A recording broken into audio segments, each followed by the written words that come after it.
লোক এইটুকু একটা বাচ্চা মানে অবাক। আমরা তো যারা এখানে স্টেজে আছি এবং যে সমস্ত ইউটিউবার ভাই এবং ফেসবুক সোশ্যাল মিডিয়াতে যারা এই মুহূর্তে লাইভ টেলিকাস্ট করছো অথবা এই ফুটেজটা নিয়েছো, এটা কিন্তু ভাইরাল করতে হবে এবং যারা দেখছে এটা বেশি বেশি শেয়ার করতে হবে এই সমস্ত চ্যানেল থেকে। কারণ এইটুকু একটা বাচ্চা যে সময়ে ভালো করে কথা বলতে পারে না, এত সুন্দরভাবে এসে সূরা ফাতিহা এত সুন্দরভাবে বলল। আমার এক ভাইজান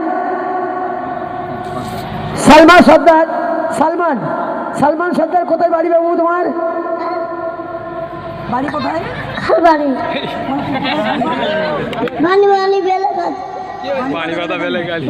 বাণীবাদা বেলেখালি, হয়তো বা গ্রামটি খালপাট নামে পরিচিত।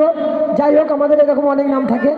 তো এক ভাইজান এসেছিল, তার হাদিয়া হিসেবে একটি সুন্দর চকলেট এবং কত টাকা আছে আমরা দেখলাম না, যাই থাকুক এইটুকু বলতে পারি ওই পুরস্কারটা ওর কাছে 500 কোটি টাকার সমান হতে পারে। যাই হোক, খুব সুন্দরভাবে আমরা অবাক হয়ে যাচ্ছিলাম।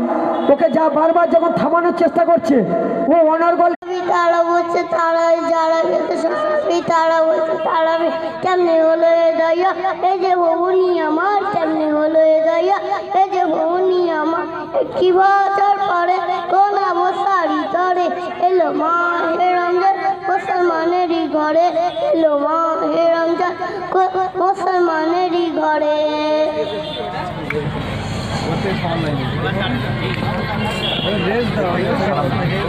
আসসালামু আলাইকুম। তুমি থাকো, এখানে দাঁড়াও।